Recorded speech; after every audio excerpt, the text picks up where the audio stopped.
Once again this week, one of the Iranian leaders, one of the heads of their national security team said that in 7 minutes we could destroy Tel Aviv. Incredibly, every year, a number of times a year, there are different statements from heads of the Iranian leadership on how they will blot Israel off the face of the earth. I came across recently a documentary shown in Iran where a security team put together a simulation of what it would look like of the bombing of Tel Aviv, literally simulating the bombing of Tel Aviv, shown on Iranian public TV. Of course, any thinking person could ask, what did Israel possibly do to Iran? Israel doesn't share a border with Iran, has no territorial conflicts or any other political conflicts. Why is it that Iran wants to wipe Israel off the face of the earth and continually states it in whatever platform is given to them?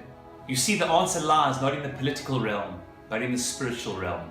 You see, we read this week Parashat Zachor, always read publicly the Shabbat before Purim, about the phenomenon of Amalek. You see, most battles have a political, geopolitical basis. They're an argument over issues of borders, of understandable human conflict. But there is a type of conflict we read about at the end of Parashat Zachor, which we read Shabbat Zachor, which says there's a type of enemy of the Jewish people, of indeed all good in the world, which has got nothing to do with regular acceptable laws of war. It's not about one person attacking another because they feel threatened. It's not because there's a border dispute or one military against the other. It is simply a battle of total annihilation, not stemming from political considerations, but from deep spiritual ones.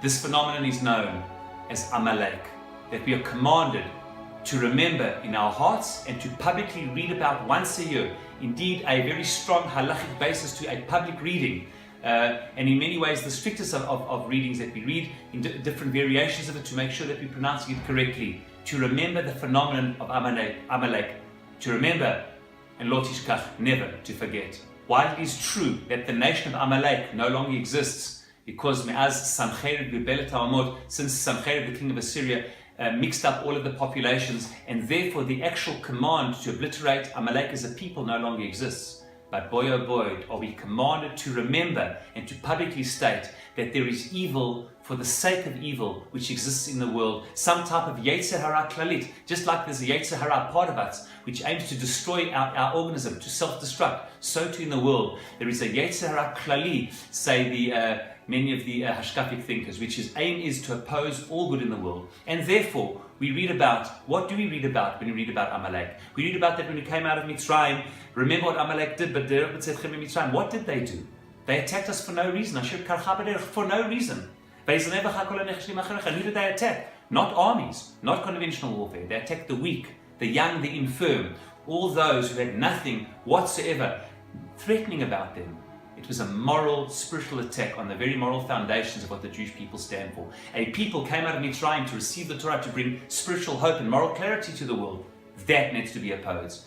Forces of darkness, forces of impurity, to oppose everything that the Jewish people stand for.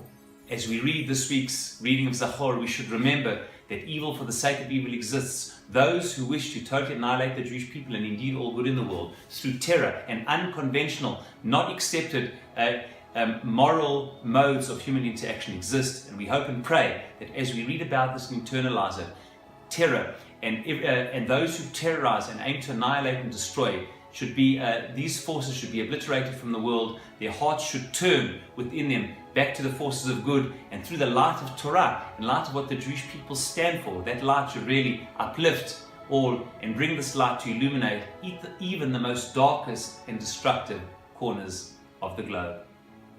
Shabbat Shalom, Purim Sameach.